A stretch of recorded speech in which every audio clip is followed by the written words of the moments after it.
Results are in. Super Tuesday brought more insight on who will be on the presidential ballot in November. And the plot chickens. A new restaurant is coming to the Old Capitol Mall. Award season. Hawkeyes earn Big Ten honors.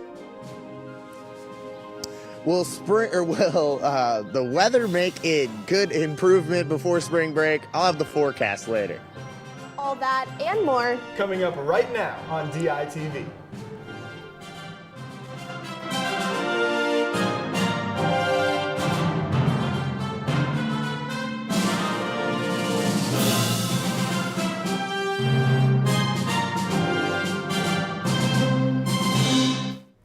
Good morning from Iowa City. It is Wednesday, March 6th, and I'm Grace Lathrop. And I'm Brady Barron.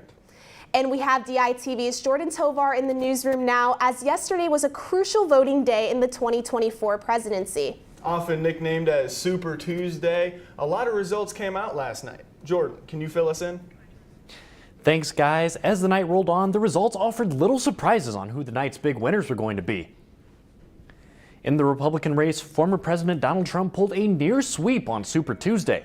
And after yesterday's results, the gap between him and Nikki Haley has widened even further. While Haley did pull in a couple delegates from state contests, she's ultimately expected to end her campaign this morning. After his wins, Trump left his supporters with a message after the night's results.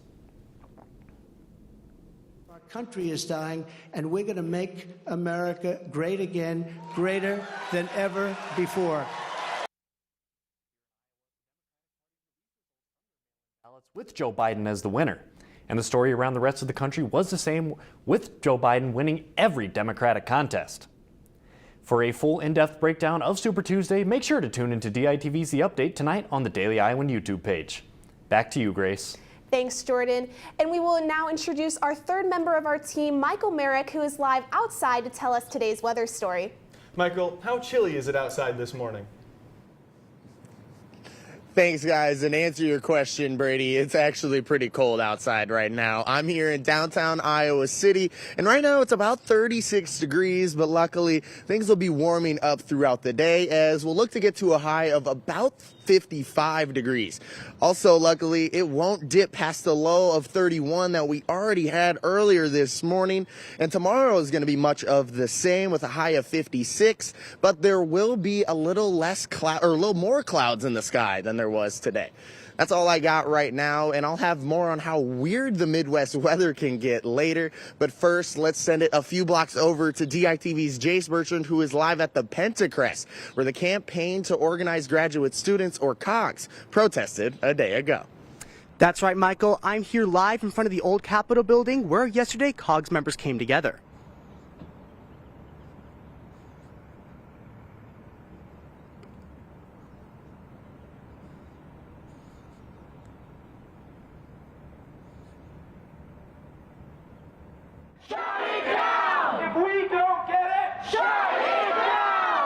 Around 50 grad students and workers protested here and shared a petition with their mission. Signed by over 1,000 graduate students and faculty, the petition demands an end to fees employees must pay to work at the university. It puts people in a precarious place as soon as they step foot into Iowa.